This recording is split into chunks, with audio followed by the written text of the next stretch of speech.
This is episode 229 of the Gold Squadron podcast. I'm your host, Dio Morales, and today I'm joined by Marcel.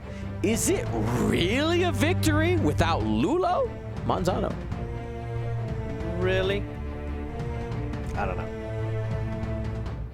Will, I swear I didn't lose a bet. Hagewood. Hey, how's it going, everybody? And Ryan, this is the way. Staniszewski. This is the Ray. This is the Carson Ray. I put an R in there. There you is. Get the pun. I missed it. I'm the pun guy. I missed And William didn't lose a bet, but he found the razor. That's right. For anybody who can't see, if you're just listening later, Will has probably the shortest facial hair I've ever seen him with in our time as friends. And I did do a double take. I was like, wait, this is Will, right? Like, it's had to like, is it Will's brother? I don't know. Cool. I mean, for any reason, if you're not listening to this live and watching us, this is a reason to come next week for sure. Don't miss out, or it all goes back real quick. I was gonna say it'll come back sooner than you think. All right, everybody. Well, today we're going to be breaking down that top 16 of the Hoth Galactic Championship Qualifier. It was a hyperspace event, and we implemented a slew of changes. We had brand new points. We had new ships added to hyperspace because of the new releases, right?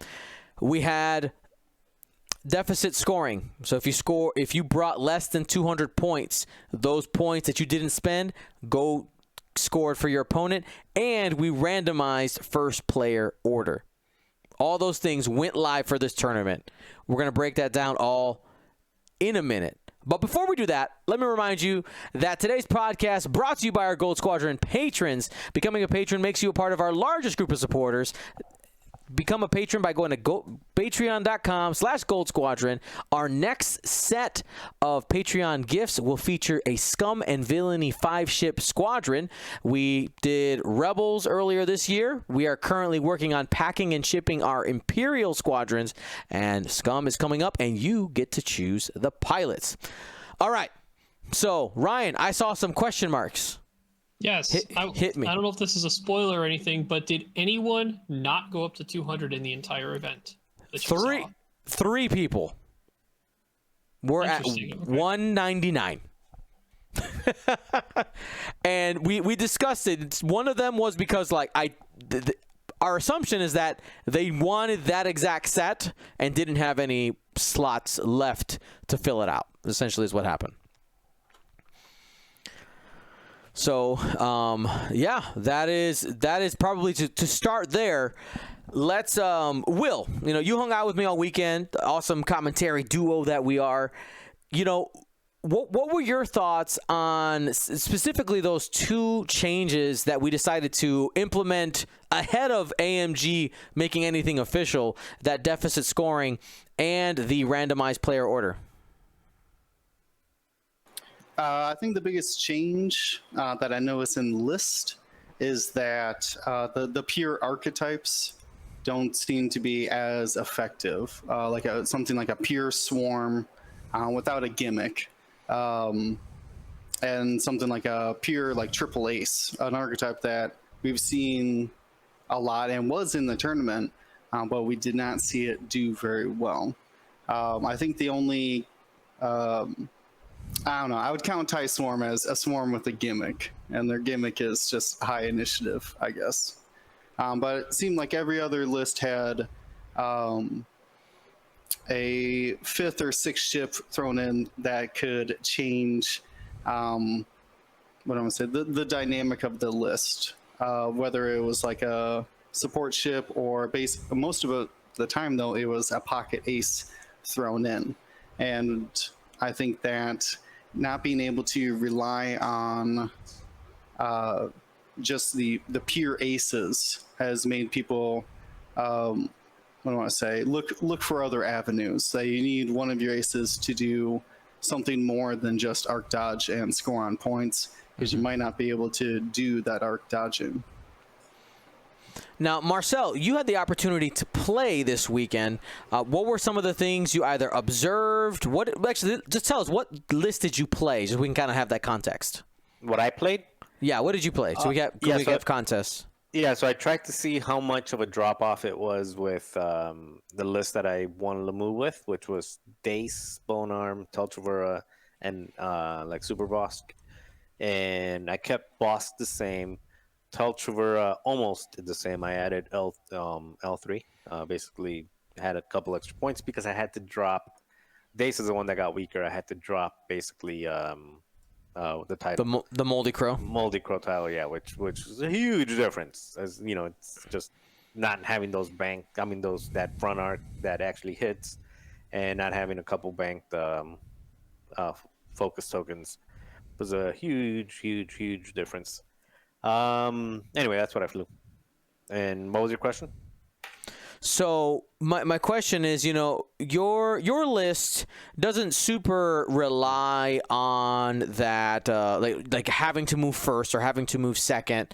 You were already at 200. So my question is, did having a list like that, bringing it in, did it affect any of your play? And I guess on top of that, did you maybe notice any differences in some of the lists that you were seeing when playing against? Oh yeah, I mean, I played against. I got to play against Catherine, so I played against her. I played against the TIE Swarm, which I had completely forgotten how to play against the TIE Swarm. I forgot just how debilitating and how morally debilitating it is to have Iden Versa just be like, I'm gonna take that 4 damage and say no. When you're only shooting twice, that's a big deal. I got tabled by that one, by the way. Ooh, I went 4-2. Yeah, I went 4-2. I won my first 4 and then lost the last 2. So it was I started in a high, so the list was still performing. Then the 5th game, it was kind of still very close game, and the 6th game I just completely got demolished. One, because again, I just misplayed it, and second, I was a dummy, and I was thinking to myself, I got to move second, and they had a bunch of 4s, so I'm thinking to myself, I'm gonna go and kill this ship that I really hate. So I saved my Bosk shooting back until the very last shot, and then I remember, like, oh, wait a minute, I'm taking crits this entire time instead of just shooting back the first time and avoiding crits. So I critted myself to death just by being boneheaded about it. But yeah, I got to play against that list that had 5 TIE-FO bombers that kind of boost and grudge, and the one with the cluster mines. I know you had a couple ones on there. So that was a really fun one. We were actually tied on the very last turn, 162 to 162. My Tel at 2 hull after having already revived, and I was able to land one of the torpedoes in the very last turn to win it. So super fun games. I did not play against any TIE Whispers, and I don't think I played against any Whispers. No, but yeah, it was a fun tournament. A lot of fun close matches. I think Bosk is still good. Like the Super Bosk still did his job. The only one that didn't carry its weight, was Dace. But in extended, there's things like Count Zubio, or there's other things that you can add. So I think Zam at 11 points is still viable. Gamut probably should have gotten a bump, and Protector of Gleb at 6 points, it's fine, but you've got more coordinating tools. Like if you've got a different option, go with a different option instead of Gleb. But anyway, yeah, it was fun. It was a good time, and I don't think I saw anything that really was hoping or was looking for like relying on moving last. So I don't think I saw, like, I played against the Kylo silencer one, right? So it was Kylo, Vonreg, and a couple other things, but it had it had ways to if it didn't have the bid, it was a it wasn't like that big a deal because it had other ships that were kind of mid initiative, kind of like what Carson was flying with, two ships just bum rush, not bum rushing, but just being a tank, and then two other ships being AC. So it's kind of like the same list or the same archetype, but on the FO side. So good Cool. times, actually, fun. I'm really interested to see in a couple weeks we have Scarif and what extended looks like with these rules as we get a plethora of different ships. Now we're gonna jump to that top 16 here in a minute. Ryan, kind of hearing some of what happened. I'm not sure if you were able to follow along. I know that obviously you probably saw the winner and all that. Thoughts on kind of your perception as more of a viewer and consumer of the tournament that happened. The changes seem successful. Yay, nay? Are we able to bring up maybe some of the faction breakdown numbers? And I got my own numbers of ship count list that kind of expand upon what I've viewed so far from the outside looking in, besides just a list. Yeah. But so faction breakdown wise, ignore the spoiler of the winner and all that bracket stuff, but faction breakdown was actually pretty telling. I'm curious. There was a Fly Better poll someone posted. I don't know if it was Farmer earlier this week on Facebook, and that asked which faction benefited the most from all these changes in points update. And drastically, a lot of people picked Rebels. Don't know if that's right, and I don't know if that influenced this, but Rebels showed up 29, a drastic amount more than most of the other factions. Now, granted, it was a faction that commonly could not bid with any of their high initiative pilots, and most of their high initiative pilots, like Luke and Wedge, are bruisers. They weren't full quote arc dodgers. So now with the roll on bid, they have that 50-50 just like everyone else does. So maybe the next overall highest 33 with First Order. Not too surprising for me, as for the fact that it has two brand new ships. One of its featured character of the faction in a new ship being Kylo, and bombers being one of the first iterations to carry some more munitions in general for the First Order. So there's a lot more to play with in that faction. I assume people are just trying things out, which it seems they did.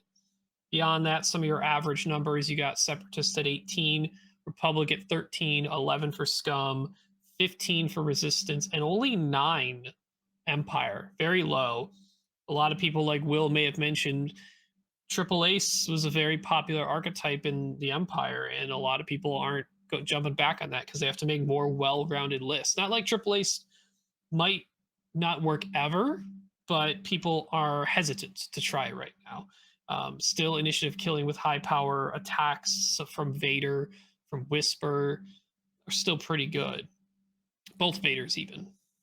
Yeah, a lot of that is hyperspace too, though. I think we have to take into account, which factions get hit the most because of the hyperspace format. I think First Order and Rebels probably get hit the least. They lose things like Dash. Is Dash in there? They lose a couple things, but definitely the Empire gets hit a lot, and Scum also loses some of the key pilots, and I think the Republic gets hit a lot because you lose a lot of the named Jedi that might be showing up. So at least on the Aether sprites, yeah, and that the Adas were the only ones that had named Jedi. They don't have the canon slot anymore, so a lot of people are jumping off that. And because it's hyperspace, you're right. And the TIE V1 Procket Tracer Discipline Swarm got hit really hard. So it at this point, I didn't notice or see any existence of a new iteration of it. So people were pretty lost in Empire, and people who went back to TIE Swarm, as we saw, seem to have been rewarded in some capacity. Now, in terms of overall ship count, I'll quickly go through that. It's very weighted to the middle.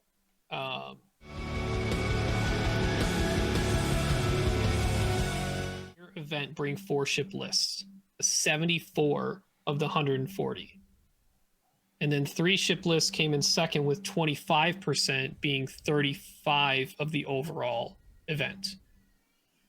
So you're looking at over 75% of the entire event brought 3 or 4 ship lists. Now, one thing I want to do here for a quick comparison. So our last hyperspace event, Lamu, and just kind of looking at some of the faction numbers, I'll flip back and forth here. Take a look at Scum. Scum in Hoth, 11. Lamu, 26. It was the biggest faction previously. Obviously, there's that bump for First Order. But even then, you know, with a comparable number of lists, you know, just kind of flipping back and forth, most of them stayed the same. But you see that big jump in the Rebellion, and you see Scum and Villainy take a nosedive as well. So really interesting there. Just kind of an interesting kind of back and forth comparing apples to apples, as hyperspace to hyperspace. All right, so now let's go ahead and start jumping into the top 16 lists. We're going to go ahead and we're going to start at, because there's so many different lists, we're going to start at 16 and work our way up. Will, start us off. All right, here is one of the swarms we'll see in the top 16. This is Thomas Johansson with let me double check. 1, 2, 3, 4, 5, 6 V-Wings. That's right, the Loyalist Volunteers, all with Besh and Connor nets. That's the swarm gimmick of choice here. Then filling out the list with our 3 astromechs on 5 of them, and 5 of them also have the synchronized console. So that combination is you can take multiple locks. So you have locks for the follow-up round as well, and you can pass them off to the ship who would actually need it. And because you have a Besh, you can almost guarantee, unless you roll all paint and have a focus, you can pass it off to somebody else. We saw it on stream, and those counter nets were the scariest bit about it. With so many ships and fast ships too, they do have that boost action available. And they clear stress on the hard 2s, get into great positions to basically force people into your counter nets. So super interesting. I mean, it is a 3 agility swarm, but actually this version leaning into the taking of target locks and Besh made their red dice very consistent as well. All right, and that was Thomas Johansson. Next, we move to Cam Murray. Marcel. All right. So Cam flew a Scum, I think the only Scum in the top 16, with Bosk, with Gamut, Zam, Greedo, and Electronic Baffle. Again, showing that Super Bosk is still good. I think he was one of me and him were the only ones that flew this. The other Zams were I know, jumping ahead, I don't even know if they're on there, but I did notice that Django was the Zam carrier now. Instead of bringing Django Zam, it was Django Zam, but Zam as crew on Django, which I thought was interesting. Anyway, Cam flew Bosk with the Super Bosk and Electronic Baffle, L3 coordinator with Deadeye, Predator on Old Turok, and a Y-Wing with an ion turret. The Janatas are the new ones, right? They're the ones that have like the illicit. Yeah, they have a tech slot. They're the I2 with a tech slot. Is there any reason to take are they cheaper or? No, that's actually one more point than the Goon, and I can only imagine it's to fill in points. You also have the same initiative as Hyperspace L3 as well. The I think only the new box Scum is hyperspace. Okay, that might be a better reason. The Janata security officer and a Maxine warrior are the 2 hyperspace legal Scum Y-Wings. Yeah, so that makes sense. Again, you have Bosk and a coordinator, and then you have 2 ships one that hits hard and the other one that is hard to kill with a lot of health. All right, then we get our first look at one of these some new stuff here. Take it, Ryan. All right, we got Wynand Court. Hope I pronounced that right. Flying First Order, taking Kylo Ren in the TIE Whisper with of course, the jamming suite. but also sensor scramblers. Then we have a 709th Legion Ace TIE Whisperer with fanatical sensor scramblers and jamming suite. And then we had a Sanar Jameis test pilot TIE Bomber, TIE-FO bomber with cluster mines and engine upgrade. And then Grudge with cluster mines and engine upgrade. Grudge being the bomb reroll attack dice, better mods, essentially range 0 to 2 for actual better bomb damage. It's you're using the entire list is all new stuff. And we kind of had a feeling that the system phase boost and dropping bombs, that's a big threat range. You're moving forward, you're dropping any type of template bomb. That's a mine. It does auto damage as soon as anything runs over it or put on top of it. It's going to be very good with these bombers. Then Grudge just adding to the consistency of those bombs means that they are a much larger threat, even though they're carrying no missiles or no torpedoes. It does help that you have not just one, but two Whispers saying, I'm gonna help jam things so that even those two dice might even be able to help a little bit in the offense of actually firing. Both having sensor scramblers is interesting. Did you guys see this played in an actual matchup on stream? I'd love to hear how that went with the decloaking or how that affected the game with sensor scramblers. We did get this on stream. To be fair, it kind of got walked all over by Carson Ray's resistance list, so we didn't see. No, that was the chaff missile one. What did this one play, Dion? This one does not have chaff missiles. Yeah, Wine and Court. I believe we did see him play a game on stream that he won barely, if I'm remembering correctly. That was against Cam, wasn't it? Yes. That's right. I do remember this now. Okay. And if I'm remembering correctly, you had kind of Kylo alone, and then you had the two bombers stick together, trying to do their bombing run thing, and the 709th was just kind of the other piece. It was definitely interesting to see it out there. We didn't see sensor scramblers do anything, what I'm going to say, special. I wouldn't say that sensor scramblers didn't like win Wine in the game. At least not the one that we saw. Sure. I can see it as definitely something that can help in the early game and just help get those Whispers into a better position behind or get them in so they don't get picked off maybe on something that moves after them. You could also see sensor scramblers, since it's just 1 point on each of those ships, easily be Predator on Kylo, which I know is a common upgrade people put on this Kylo because he likes Bullseye so much. But it seemed to work out well. Be very interested to see how this type of thing evolves. And I think there's at least 1 to 2 other variations of this kind of archetype of this 4-ship FO with 2 bombers, a Kylo Whisper, and a thing. Now, one of the things I want to talk about here is the choice of cluster mines. We had not seen anybody playing cluster mines before this update, and just I want to emphasize how good cluster mines is with Grudge specifically, because of how those rerolls work on the bombs. There's 3 separate possibilities of triggers on each of the circles for those cluster mines, as opposed to something like a proximity mine, which is a single instance. So we saw in the game versus Cam, Bosk take 6 out of 6 on a cluster mine with Grudge's help. It was just an emphasis on how good it is. And Grudge plus cluster mines is the play. Like, that is a clear advantage because of how many triggers you get on that. Like, it is a good call. I feel a little silly that I didn't see it before we saw. Like, as soon as I saw it on the list, I was like, duh.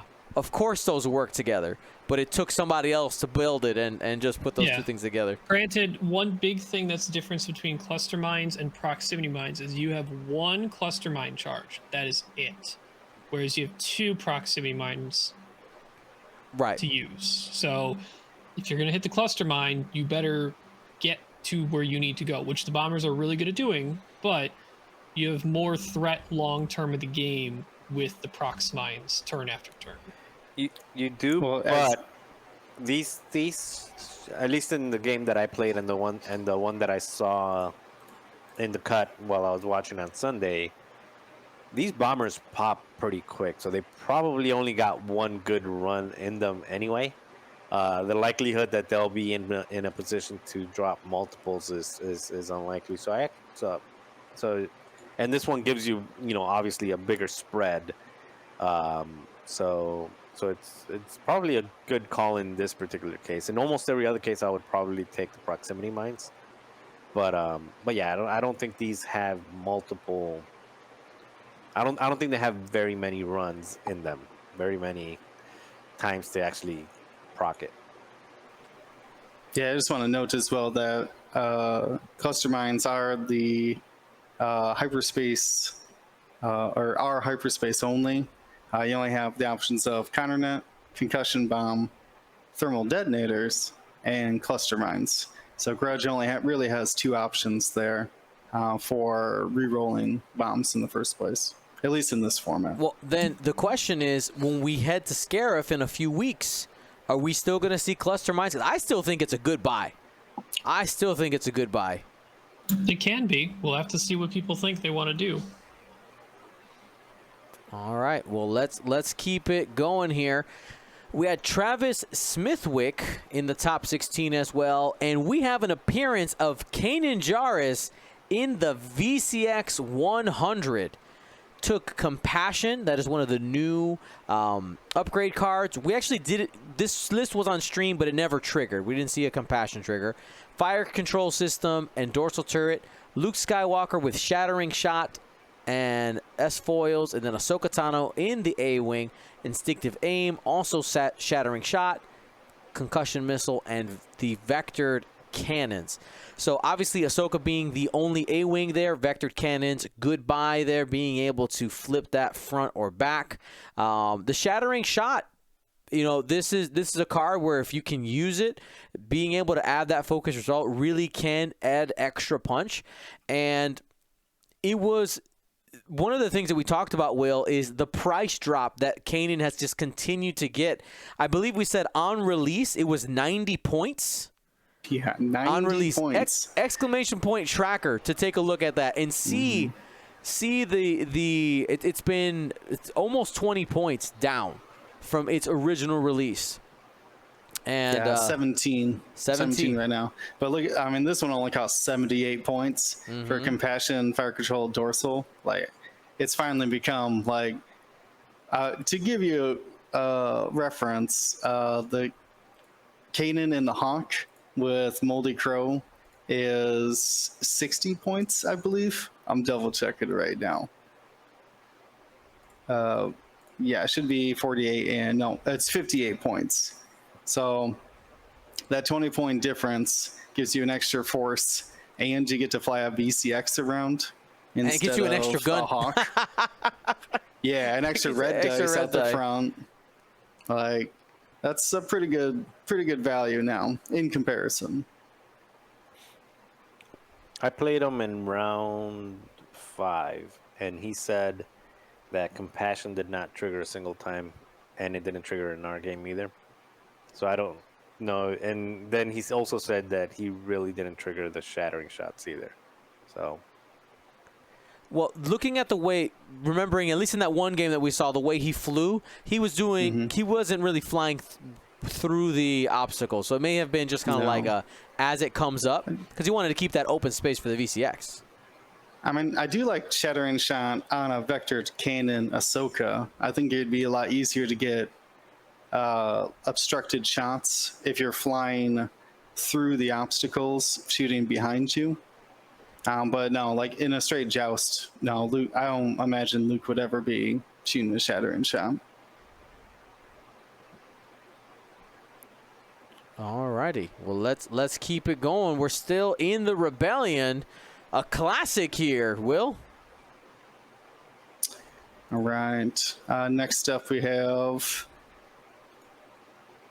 a little bit more, Dion. A little bit more. I want to see the name of this person. It's getting there. It's getting there. Okay. There we go. This is Casper's Boolins Zaz. What? Boolins. Boleens. Okay, thank you. Anyways, Casper. Flying Tin Nub with stabilized S foils, Braylon Strom with stabilized S foils, Dutch with Belly Run, Ion Cannon Turret, Ion Torpedoes, and R3 Astromech, and then Garvin Drace in the X-Wing with foils as well. I love this archetype. All Rebel I-Force, everybody's chunky. Dutch is using the R3 Astromech to pick up extra locks and make sure that one of his locks, he can have a friendly lock, a priority target as well. You got Garvin to pass focuses before these ships shoot. So Dutch can basically, Tin and Braylon can double modify by barrel rolling and taking a stress. And then Dutch and Garvin pass modifiers to each other. So everybody ends up with rerolls and a focus for their shot, which can be pretty powerful. You do have a little bit of the ion control that I think is very powerful with the ion torp and cannon there. I'm interested in the belly run. I don't understand the belly run, but it's 1 point now. Maybe Dutch has the extra lock to throw onto an then ends up on an obstacle. I guess you get a defensive bonus with belly run as well, right? So the Tier Fawn Belly Run reads, it's a talent. You can perform special attacks even while at range 0 of asteroids, and while you and then separate paragraph, while you defend, if you are at range 0 of an obstacle, attack dice cannot be rerolled.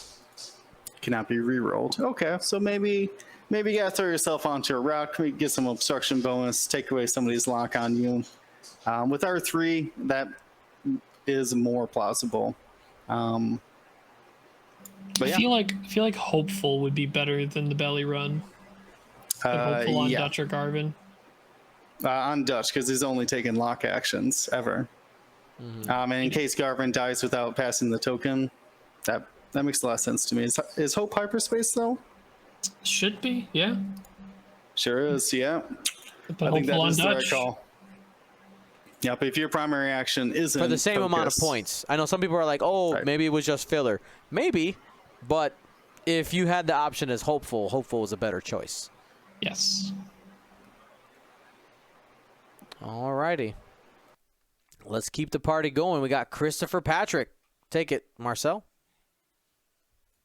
All right, Christopher Patrick, flying a first order with a Kylo Ren on TIE Silencer with extreme maneuvers, sensor scramblers, and advanced proton torpedoes, rush with automated targeting priority and breach, TIE bomber, that is the Initiative 5 if I'm not mistaken, with feedback, ping, primed thrusters, ion torpedoes, and concussion bombs. So it's 2 5s and a 2 that becomes a 6.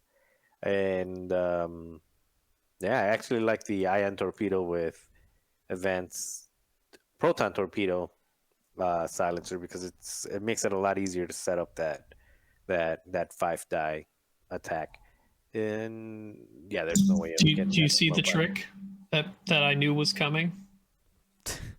That I knew was coming. Drop the concussion bomb on Rush right away, and now he's. Oh yeah. Yeah, reload the concussion bomb, so no more drop until you need it. Rush is now I6. Wee. Yeah. the one that I played, I told you I played a silencer one. Did that as well. Yep. So, because I know when Rush first came out, we were saying like, oh, there's no way of getting a concussion bomb in there, but there is now. So he's in Initiative 6 silencer. I still don't know that that's a good call.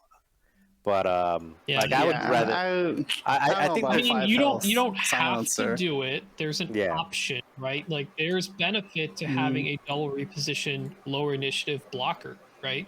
Yeah, that's what I was thinking. Like he's hard to kill. So if they want to go after him, fine. And then when eventually they do get to him, he can do his thing.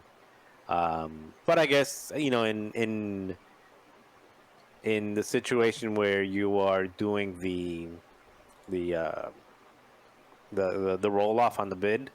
If you end up winning the bid, or not winning, but you end up moving second, at that point, that's when you drop it and you're moving second from the start and being an ace against another I6. Maybe have it for a situation like that. I mean, if you're going up against like a bunch of turrets or things you couldn't arc dodge anyways at I6, you probably just not do it as well. That's a good point. Good point. So, I find it interesting. This is the highest placing Kylo Ren in the silencer that we had in the top 16. But this is a list that, it's not quite Kylo Von Reg, but taking this silencer Kylo that generally wants to always move last, and people generally would just take a giant bid to do that with Kylo in this player order world that we had the players be in. It was interesting to see Kylo still perform. It's pretty cool. All right, Luke Sonols. We're still in the top 16 for reference. We got this one and one more list for the top 16. Take it, Ryan. Got a Rebel Alliance list. We got Dutch again showing up with dorsal and proton torpedoes going for big damage. We got Hera Syndulla in the A-Wing with Prockets. We have Ahsoka in the A-Wing with Prockets. And then we have Jake in the A-Wing with Prockets. So theme is Dutch target lock someone. Let someone else target lock. Hopefully that is a ship that you want that is going to be lined up to use Prockets that turn. Jake can also pass a focus off to Dutch or to someone else that could also take a lock and then boost for the Procket. There's multiple ways to get double modifications in this list, at least with 2, if you want to use Ahsoka's ability, 3 of your ships in the same turn. It's a big alpha strike for sure. Yeah, we didn't get to see this one on stream, but Luke Sonal bringing some pop for sure. And then our last top 16 list was Andrew Oler. Also was our first, the Mancala Galaxies champion. Switching from Rebels to Resistance here, we had Jess Pava in the T-70 X-Wing with S-foils. Also brought Lega Fonsang with dorsal turret and engine upgrade. And Lega, you actually, if you were watching our stream the Wednesday before, you got to see her played a little bit on stream. So Lega is the Resistance Y-Wing whose ability says, while you perform a primary or turret attack, you may re-roll 1 attack die for each friendly device or calculating friendly ship in the attack arc, and was joined by 3 New Republic Patrol Resistance Y-Wings with dorsal turret and engine upgrade. So having Lega in that probably back right-hand corner in some type of a block was going to, and if those Y-Wings are using that calculate ability, being able to actually get it. And of course, Jess just needs to be by friends, and it's essentially a jousting squad is what it is. And 5 it's ships. A fast one too. And yeah, and with boost. Well, so it does go forward really well and goes fast because of the boost being white. But it doesn't joust in the sense that it's going to hit you hard in the initial, and then you're going to K-turn and then hit you hard again later. It's going to be survive the initial joust and then start surrounding you with all these turrets that boost and just cape up constant shots. I see that. It's like a tower defense list. It's kind of what it reminds me of. The tower is moving. Yeah, exactly. It's a moving tower. All right, and that was the last of our top 16. Sorry, Will, you want to say something about it? Or Marcel, sorry. Yeah, I wanted to do 2 things. I wanted to hold you accountable and cost you money at the same time. All right, here we go. I remember a specific bet last week on making 4-2 or something like that with the Resistance Y-Wings that was not Zori or Akbar. Here I go. Ready? Andrew Oler. Now you guys can't see the screen because there's private information, but I'm on the website back end. Andrew Oler. Boom. Hoth ticket. Issue refund. Let's see. Is there any personal information on this page? Just double checking. There's not. Okay, here we go. All right. Yeah. Boop. Boop. I love you, Dion. All right. So there. Question, Okay. I think Andrew's in chat because he's doing excellent, like all caps. Marcel, thank you, saying yeah, let's go. I'd be curious as to and what you guys may think, because this is our first real full look at a list that placed high, predominantly with Resistance Y-Wings. How much of an advantage of it is it to be all I3 or drop some of them back down to I2 and give, since Lega's the most threatening turret, improve Lega's turret up to an ion cannon? Ooh, see, I was gonna suggest something different for it. So you get to calculate when you perform an action on your Action bar. given to you. You're right, but given to you by an upgrade, right? Correct. Well, this might sound dumb if Lega's got only one mod slot.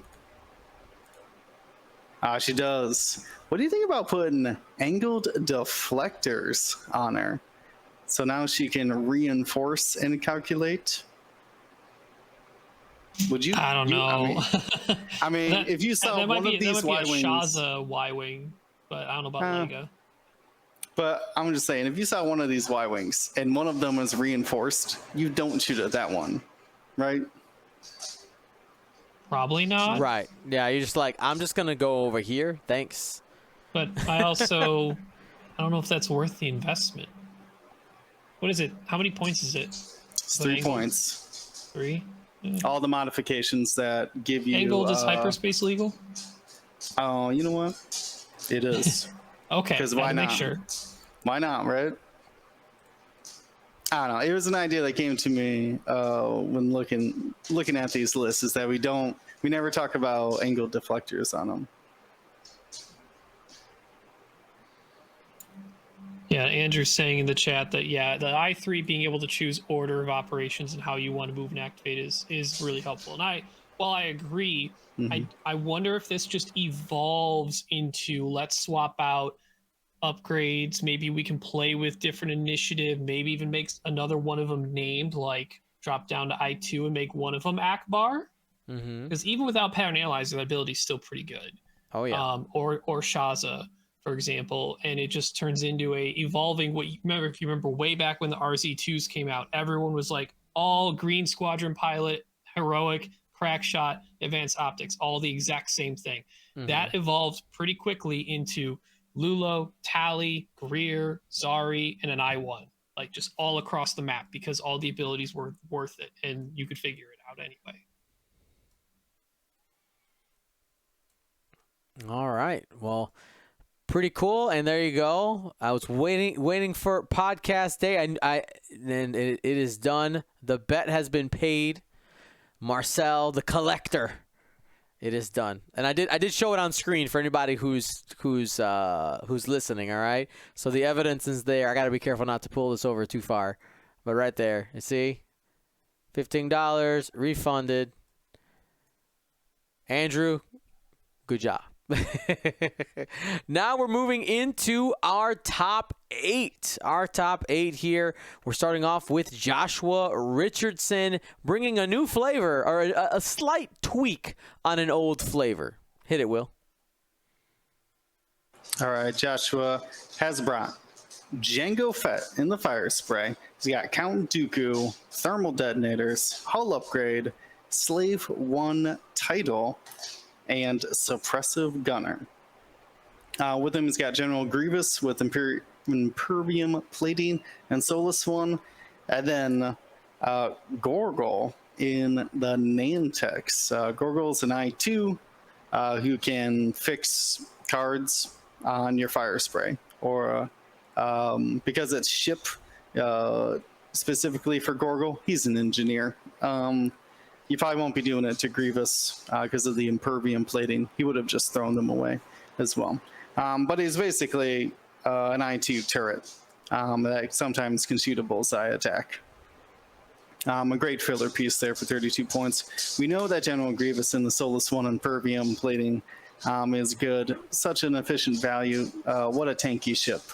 But the real question is, with the points increase for Django, Count Dooku, and thermal detonators, can the Fire Spray hold its own? And absolutely, it can. In fact, it had even points devoted to that suppressive gunner, that when we saw them on stream, that suppressive gunner was clutch.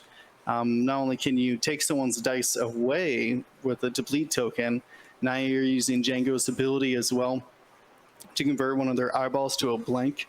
You can really neuter a lot of attacks on you to be very defensive. And I mean, obviously the thermal detonators, Count Dooku, all of that worked just as good. But yeah, as Marcel mentioned earlier, we're seeing almost exclusively Django Fets here in the top instead of Zams now because of the points increase. Well, it turns out we've been talking about it for a while. I think we're just kind of smacking this on the head. High initiative fire spray. If Django's ability was blank, I still think he would have performed just as well. The platform is really good. It's fantastic. So I'm not surprised to see it perform still. All right, now we're moving on to Michael O'Connor. Marcel. All right. So Michael brought Grudge in the TIE Bomber with cluster mines and thermal detonators. And then for Cyanide Jameson TIE Bomber. Actually, that's who I played. Remember I told you I played a guy that had 5 cluster mines. So yeah, it was Michael. Great fun game that we had, and just like the one that we talked about earlier, cluster mines and Grudge work really well, and thermal detonators and Grudge also works really well because again you're dropping 2, so you can trigger his ability twice with the thermal detonators as well. Not quite Dooku, but almost as good, I would say. Getting to reroll it because you get to do it every single time, where Dooku is just you're only guaranteeing 1. So super cool ability. Flew it really well when I played him, and he seems to have flown it really well the rest of the time because he made it. What is this, top 8? Yeah, we're in the top 8 here. Yeah. So are you guys ready to declare that the bombers were better than the Whispers, or is it still too early? Too early, but strong start for sure. Yeah, simply that. They really good bombing tech. It's kind of refreshing to see a ship like the bomber that doesn't need to take forward munitions and still be very effective on the board. See the most dangerous bomber in the game might be this ship now. Yeah, I mean, who else would it? Well, I think most dangerous is this ship because it's spammable, but there's still more dangerous single ships like Sol 6 and stuff like that. But Death Rain's those, one. yeah, but you only got 1 of those. These you can put 5 in there, and that's where things start getting rough because you've even seen 5 Y-wings with just like ion bombs or something like that be really good. Now you've gotten a little bit more punch on those bombs as well. So I'm just not sure if we'll see this type of full 5 bomber go much further as the meta develops and evolves and people find different ways to weave things into not only first order list building, but also people planning around this stuff. What's really good against bombs is other system phase repositioning. Ada's lost their cannon, but they have the ability to shift away. Yeah, it's initiative based, so they can shift away at initiative 4, 5, and 6. These guys are initiative 2. There is not a single true. Ada that moves at initiative 2. Stuck. Yeah. One of the pieces, I think, thinking about the future, Grudge with cluster mines, thermal detonators, 48 points. I think that is a nice quarter of the list, and you have 152 points left after that to be able to build around. Cluster mines, obviously you got 3 potential triggers on those, plus the thermal deaths, that's 4 more potential triggers. That one bomber, I think, could be something that we see end up going forward. But I think, to your point, Ryan, I think the FO bomber proved in this performance that it's going to be able to contribute to first order list building. It's not dead on arrival. You know, I know some people were a little bit worried with, you know, like, oh, maybe they cost too much. The pursuit thrusters plus the ability to bomb, that alone makes them good. So you got to watch out for the ship is the short answer there. All right. We got 2 more for the top 8. We got Benjamin Wetton. Take it, Ryan. Well, I just flew a TIE Swarm this past week on GSP's Wednesday night stream, and what do you know? We got a TIE Swarm in the top. Benjamin deciding to run the mix of pilots of Howlrunner, Iden, Scourge, Mauler, Gideon, and Del Mico, opting into both I-5s that could bring extra dice. Mauler's normally the one you take first, then you consider Scourge with maybe some other pilots in the potential TIE Swarm build. In terms of upgrades, going in on the hull upgrade on Howlrunner, so adding 1 whole health to Howlrunner, primo big deal, I think. Scourge going Predator, I actually think, you know, just my personal opinion, I like Elusive at 2 points. So if you want to go in on Howlrunner that much, Elusive and hull upgrade with Iden backup, that could be a pretty big deal for sure. So basically the only 2 pilots that were left out that were not in this mix that are considered a potential option are Sane Morena and Wampa, but opting for all the high initiative and all the damage possible with a little bit of Del Mico backup with that defensive reroll.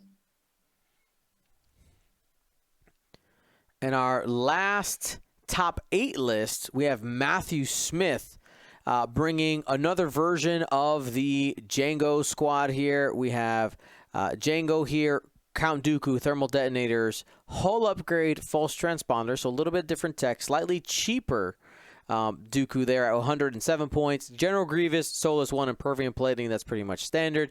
And then the third piece, DBS 404 with advanced proton torpedoes, counter nets, independent calculations, and landing struts. Pretty cool to see independent landing calculations get used on DBS 404, because usually when you have it out there in a list like this, it's, well, I guess I'm just going to have one calculate. It's an instantaneous bonus for DBS 404. So expect to see more solo 404s out there. And of course, being able to pump up that attack, not surprised to see the advanced proton there as well. So just overall, a very well-rounded list. And this is an archetype similar to what we've seen with the Gorgol, and it's one that was played earlier in our previous meta, and it mostly kind of evolved to like just Django and Zam, and it just kind of re-evolved with the current points on just this, back to this 3-piece squad, which I think is really, really solid. Now, before we jump into our top 4 list, I want to remind anybody who earned an invitation to the Battle for Alderaan to make sure to check your email, because I sent out emails last week, and anybody who earned it during Hoth, you should have received an email today from me giving you all the instructions on how to purchase your ticket for the Battle of Alderaan and all that. If you feel that you are missing it, you were supposed to have an invite, or that maybe your email gobbled up the invitation, feel free to send me an email, goldsquadronpodcast@gmail.com, and ask me, where's my Alderaan invite? Now, for anybody who is not playing in that event, we have some fun and exciting things in there planned. One of the things that we did talk about over the weekend, the Battle for Alderaan will have a narrative attached to it, a kind of what-if style narrative that will end up developing over time with our events going forward. You're going to see some names, some recognizable names from past events possibly pop up in the story, and the results for the Battle of Alderaan will affect our future prize support for future Galaxies events as our story develops. So should be a good time. Let's hit that top 4. Will, let's talk about Mike Messiah.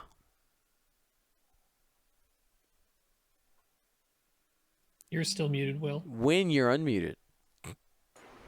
All right, Mike Messiah, utilizing a lot of the new ships in a similar archetype we had seen before.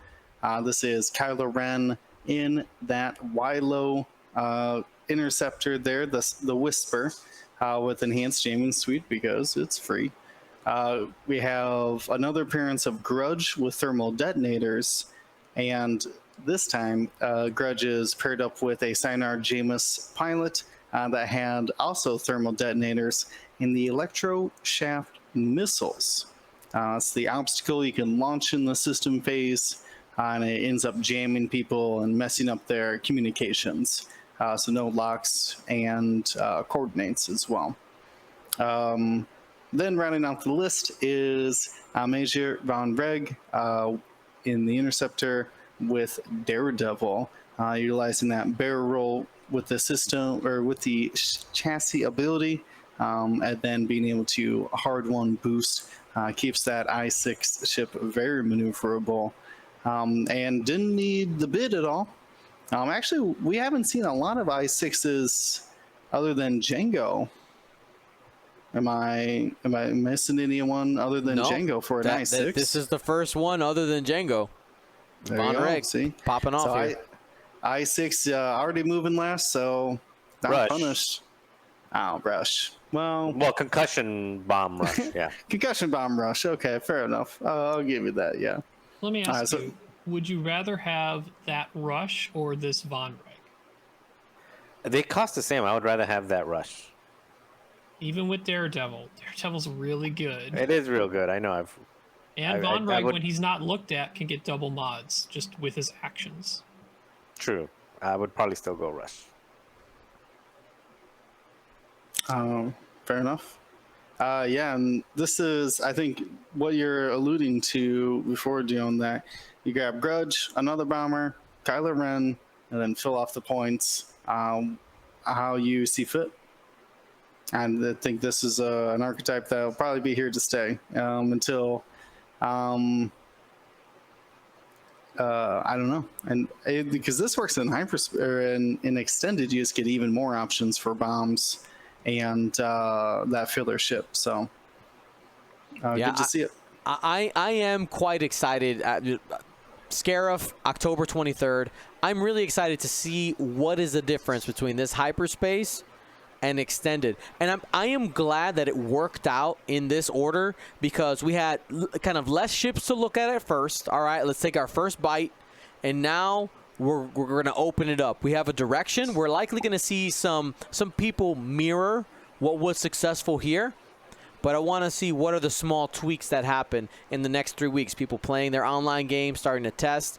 And we have a lot of those high-level players, those repeat names that we continuously see in these cuts, and see how they change or don't with going into extended. Dion, can I ask you a question? Did Hit me. Diyun clarify electro chaff missile? I had heard from someone that he had made a ruling, or there was a ruling made with him along with AMG with the Chris that's on the AMG forums that deals with when you drop the electro chaff itself, it works like rig cargo chute where you drop it on something, its effects trigger right away, not that you have to wait for something to move through it like I'd initially thought. That is how it was ruled yesterday.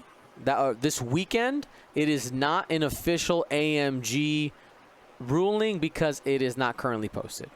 That has to be use the language Gotcha. that we're using right now because in the end, while D and Chris Sheriff are not Chris Sheriff, what's Mitchell? his name? Chris Mitchell. Chris Mitchell. Yes. While him and Chris Mitchell are helping out with that, in the end, the developers at AMG get that final call. So we'll have to wait and see. But I will say that if that's not how it's ruled, I think it's going to be a little bit confusing because prox mines, cluster mines, the rig cargo chute and this all essentially function that same way. It's this sudden thing. You're hit and you have overlapped it. That's how we've ruled it. If they suddenly say that the chaff doesn't work that way, it's definitely going to be a because I told you so type of ruling, not because it makes sense with any of the other rules.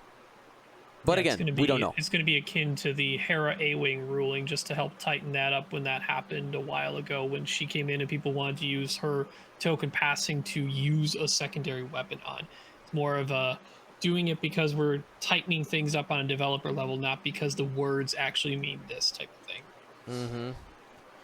Yeah, I was actually able to have a discussion with our judges. I had some other questions that people had that ended up or could affect some of the games. The main one was that I thought it.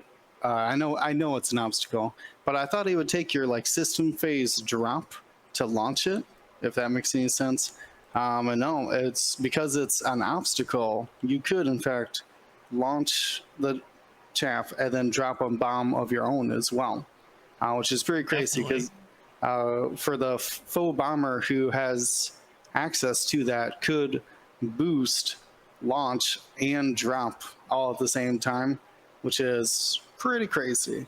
The other thing is that right now in the rules, it specifies asteroids, debris, and clouds give you an extra defensive dice.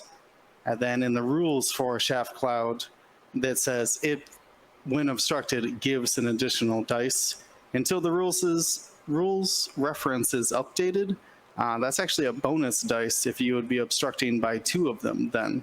But most likely that will change. The excerpt where normal obstacles give obstruction bonuses will just include Shaft. They didn't need to include shoot because shoot is just a debris. It's just a fancy shaped debris. So yeah, a lot of interesting things. I wish I want to see more Shaft Cloud missiles because they're just crazy. They're very they're definitely best used on the IFO bomber because that system phase boost. You cover so many different positions with that. Yeah, boost at somebody and then 4 forward. That's dropping it almost out of range. I don't know if they could have actually shot at you if you boost and then 4 forward, drop it. I think the boost 4 forward drop, the very top edge of the Shaft Cloud template is just within range 3. Okay. But it's to the point where if someone had their arc pointed at you, they're gonna go through it no matter what because they're so close. Yeah. No, they're gonna be interesting. They'll surprise a lot of people, I think. All right, let's keep it going. Our other top 4 player, Mike Maui Thompson. Take it, Marcel. All right, so Mike flew Rebel Alliance with Leia in the YT-1300 with Compassion. That's the 3rd Compassion that we see. Hull upgrade, Luke Skywalker with ion torpedoes, S-foils, and Ahsoka with instinctive aim and proton rockets. So you can get that target lock and then instinctive aim. Still have 2 force left for a double modded 5 dice bullseye attack. 555, really good. And I mean, we're back at the Initiative 5 race, it seems, right? Like that's where the that's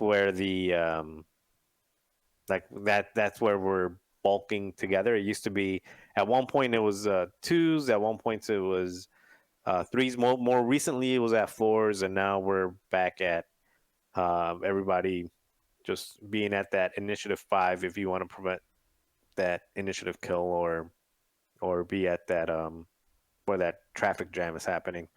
So again, 3 Initiative 5s, each being able to hit pretty hard and being either tanky or very defensive. Yeah, not many things in hyperspace can bring a lot of I6s to threaten it. I think, and it's not just that they're I5 aces. They're a mix force of carriers. ships. They all have force. Carriers. That's yeah. obviously a big one too. You have a big base boosting turret in Leia. You have a very effective initiative killing jousting level type ship with Luke, and you have that more AC Ahsoka. It's more of a mix. That's what I found. What was potentially more threatening is if you stay all I5 with stuff, they may have the initiative like Triple Aces used to be, but if you mix up stuff like in Resistance, you could do Poe, Rey, and one of the A-Wings like Lulo or ZZ and be very similar to this. And if they get second player roll off, it is super scary. I dealt with that over the weekend. Quick, just kind of insert here. There has been a ruling on the AMG forum about a couple of things. This actually was posted on September 26th. So just a clarification. Electro chaff cloud would, even if you're going through like let's say an asteroid and a chaff cloud, it's still only one die. Is the official ruling still only one die? And things like trick shot and all that do still work on it because it is just an obstacle. So that's just the clarification that we have there. There you go. All right. And are we ready to move into our top two? All right. Our runner-up was Catherine Nexada flying the Rebellion. Take it, Ryan. Rebel Alliance flying another Ahsoka Tano making a showing, this time only with Shattering Shot. Highest place Shattering Shot usage, A-Wing, double repo, good usage, 3/4. And then we have 4 Rebel Gray Squadron Bomber Y-Wings, all with Ion Cannon Turret and Conner Nets, going full control the battlefield with health. Using these ships to potentially, I would assume, you guys have probably seen the games, surround, create kill boxes, and just get things stuck in there. And a lot of times when things get ion, they might end up on an obstacle. And if Ahsoka has the chance to take advantage of the Shattering Shot, that's a clear advantage right there too, is things are stuck being ioned in places they don't want to go, such as obstacles.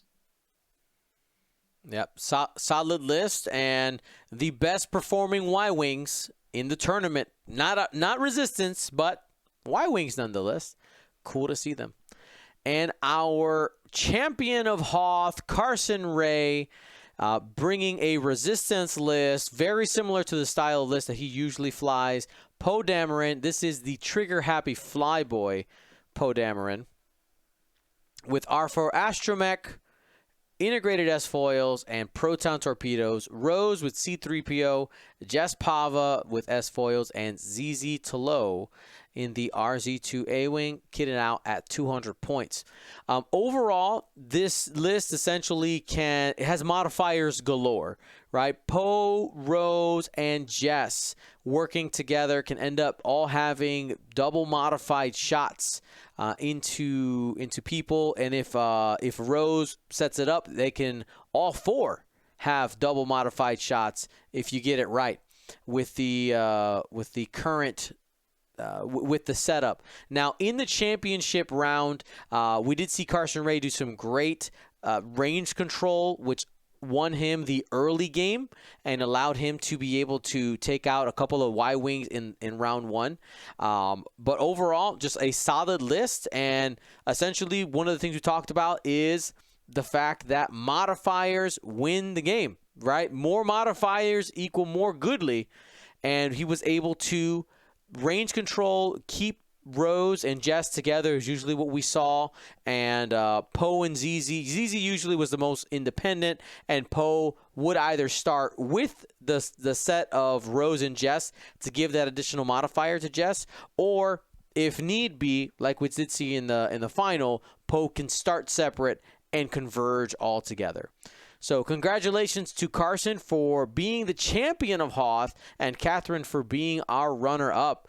Pretty cool to see these lists. Now, my question to you, my friends, is are there any pilots that you're surprised didn't make our top 16 this weekend? Maybe they were close, or maybe they just didn't even show up. But is there something you were like, I'm surprised we didn't see this going into that top 16. Ryan, you got anything off the top of your head? Simple. Zam Fire Spray. We saw all jank. I mean, in the cut, we saw all Django's, but no Zams. And Django Zam as a list, granted it is 2 ships, but Fire Sprays I think is one of these ships that can exist in a 2-ship list and still succeed going first or second, because you have the bombs, you have the back arc, both are 3 dice front back arc, and they just have powerful effects. Even if Zam was mixed in with other things, I'm just surprised that Zam, even though, yes, she went up a lot of points, non-existent in the cut. Marcel? Probably Hera on the A-Wing. I think that we didn't see any Hera on the A-Wing in the cut. Yes, we we did? did. Triple Prockets and Dutch. Ooh, okay. Rebel Alpha. All right, then if not Hera, I would probably go with, let's see. I think we saw almost everything that I was expecting to see. Probably Soontir, maybe? Or the Delta B Jedi Knights. They're usually good. Oh yeah, that they were really popular. Where did we have any? We had I think 21. Actually, multiple, like 3 plus Obi-Wan or 3 plus Shakti, and then just a 4 set as well. Yeah, they usually did pretty well, so they weren't, at least they weren't in the cut. Yeah, when I'm looking at the lists that are just under the top 16, I see Scott Olafson, or AKA Deslin, who had 2 7B Knights, Rick Ollie N1, and Anakin Ada. So they were close. The 19th position. Mm-hmm. We also should, or we probably finish up on the. I think it should have been there, but we definitely need to call out who didn't show up in the cut because they couldn't make it the next day. Yes. All right, well, let me shout out Go ahead. just the Empire as a faction, but Barons and Inquisitors nowhere to be found. I don't even know where the highest placing one would be. I think passive sensors is not there, right? Is passive and homing missile available? Homing missiles not wait. available. But Fifth Brother is not. Fifth Brother, none of the named V1s are in. Yeah, did anyone take any Barons at all? No, there's 0 Barons in the entire tournament. And I think 0 Inquisitors as well.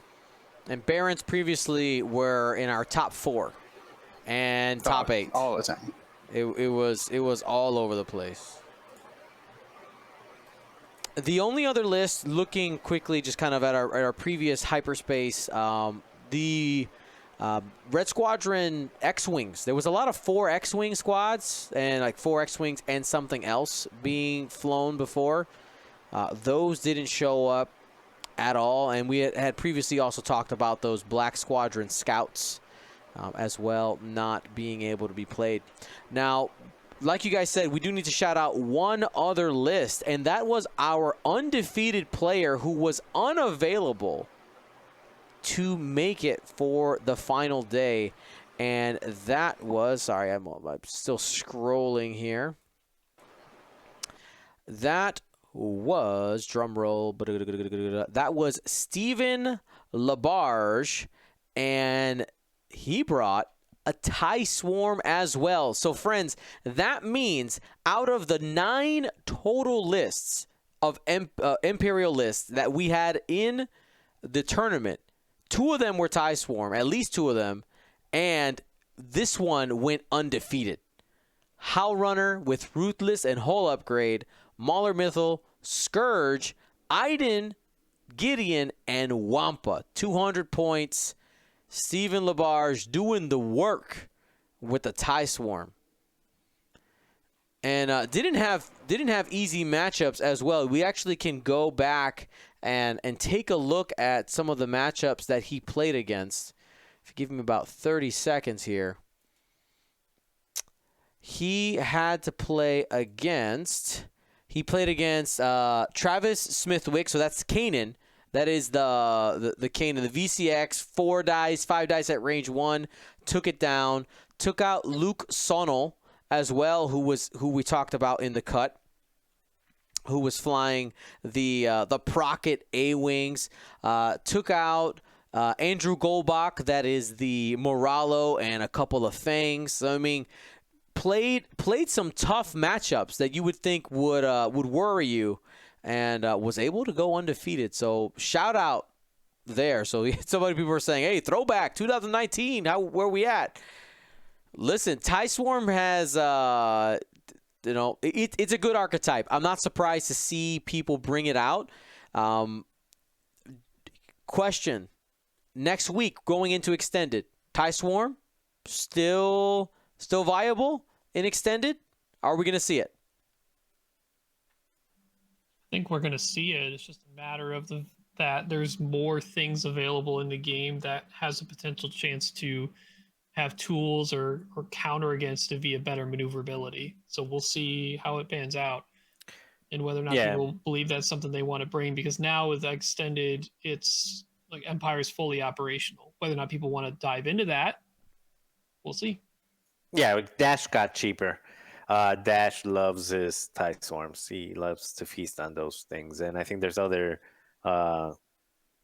turrets that can make problems for them. So I think you'll see them. I think they're still good. They're still basically just a big block, a big jousting block, and the more people fly them, I think the more people will remember, like, oh, this is how you play against those things, and this is how you kill them. So we definitely had people fly them, but yeah, we definitely had some people say, like, oh, like they forgot how to fly against the Tie Swarm. What do you do? Should I joust this? Oh, I shouldn't be in front of these 6 ships? Alrighty. Well, so we'll see how that develops over time. And, that was the Hoth Galactic Championship qualifier. Going into Scarif, what are some pilots or ships that you expect maybe to make a splash? Let's go ahead and have everybody shout out one. Extended, what do you think will make a splash? Chat, feel free to go ahead and be a part of this. What do you think? Something that wasn't in hyperspace, that was just waiting behind the cage, that is hyperspace. Are we going, or Go for it. So I think the Defender Vader, and then you've got Echo and Whisper. All right, so on the Phantoms side. and Defender Vader. Okay. Will? This one's tough. I'm gonna reach for Guri with Tech. Oh, okay. People trying out the new Tech slot on the Star Vipers. Lost out on the bid, but I think with either Pattern Analyzer or Prime Thrusters, those Star Vipers will still surprise people with the positions that they can get into. Ryan? Really surprised Will didn't say this. He's been a big fan of him. Got to be the E-Wings, right? No, I had to save one for you. I mean, we were already seeing E-Wings, though, in my opinion. Well, we didn't see this weekend, and they definitely had some adjustments. They went down, and they gained a whole slot. So should definitely see an uptick in for sure. Awesome. And we have to be the voice of the chat here. We have a couple people talking about heroic, maybe Talonbane Cobra, maybe Nim, Dash, Quick Draw. Quick Draw is a prediction to be popular, and possibly Midnight. I don't know. 7-point drop Midnight was hyperspace legal too. Yeah. Midnight. I don't believe in Midnight, especially with those numbers that you showed us earlier, Ryan. The average ship count is going up, right? We're at 4. It's collapsing. It's literally like you're 3 or 4, or you're like less than 25% of the entire event. So you're expecting a more than likely 4-ship list, maybe 3-ship, because as I said, 50% or 53 technically percent of that entire event was 4-ship lists. And Midnight's what was it, 35 or 36 points? Midnight. Midnight's 35. I'd rather have an FO bomber with a bomb. I just want to see the initiative for E-Wings, you know, the R3, Proton Torpedoes, Elusive, or whatever you've got, against the I-4 Whispers, just so they can be like, target lock you, nope, target lock you, nope, target lock you, nope, until they basically are at range 1. So that'll be because I think the E-Wings are probably got the I mean, if you're looking across the board, the E-Wings probably got like the best, the biggest bump. They got the nod. They got the it's your bump, time. You know, yeah, because being able to do elusive pattern analyzer, and basically, what is it? Elusive pattern analyzer, fire control system R3. I mean, that just that itself is super solid. But you know, the Whispers have tech specifically with the sensor scrambler and just being able to jam everything.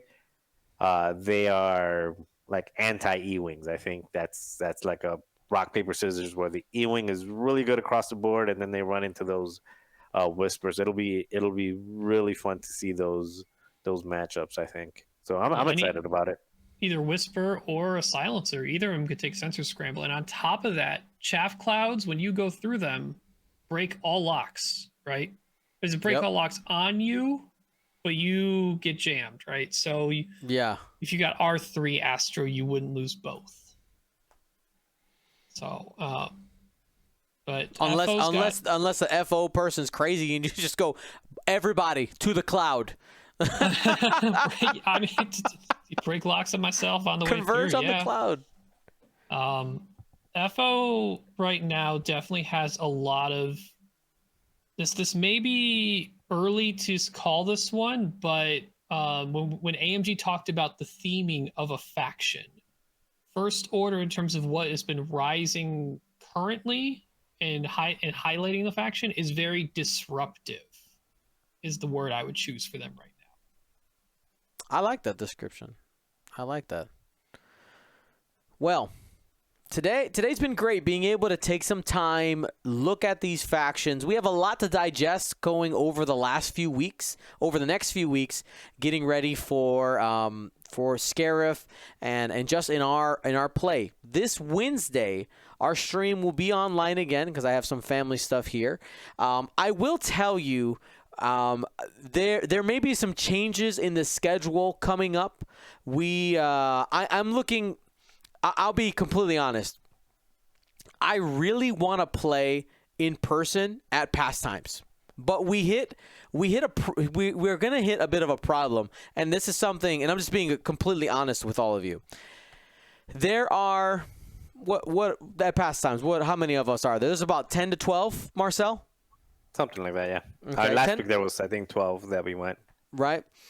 And of those 10 to 12, I would say about half are comfortable playing on stream. Right? So we get to this. If we would bring the camera every week, right, to pastimes, you're going to have the same 6 people just kind of duking it out. And while I think content-wise, for y'all, I think some of you be like, oh, that's fine. We just want to see the games. Overall, I don't think it would be as interesting to the entire audience. Additionally, I want to play X-Wing in person with my friends. So I'm kind of at a crossroads, and I need to figure out what is it that we want to do, because I'm feeling thirsty for X-Wing. All right, I'm hungry. I need to eat. Literally, I gotta eat dinner. I am hungry, but I need to be rejuvenated with playing in person again. So I'm trying to figure out how to balance this. Obviously, Mondays we're here. Maybe we add some. I'm not entirely sure because then I got family obligations right now, and expect some changes coming soon. I don't know what they are, but I am being forward with you to let you know that to expect some changes. I'm not sure what they're going to look like, but expect something to change. You know, it is. There's a lot here to process. I know it might be simple, and I know that a lot of you really like that Wednesday night stream, and it's great for you. I'm not saying that it's going away. I'm saying maybe, but expect some changes. I don't know what they're going to look like, but there's going to be changes so that I get my play, because I would say the biggest thing that I'm missing right now is I need to play more. I need to play more, especially that I need to try to like not be a total scrub in this team tournament that Marcel signed me up for. Okay, because he pretended like I got a choice. I didn't have a choice. He was like, what do you think? And I was like, oh, it's gonna be okay. He's like, all right, sign us up. That was what I got. I got a text saying you're in. So, we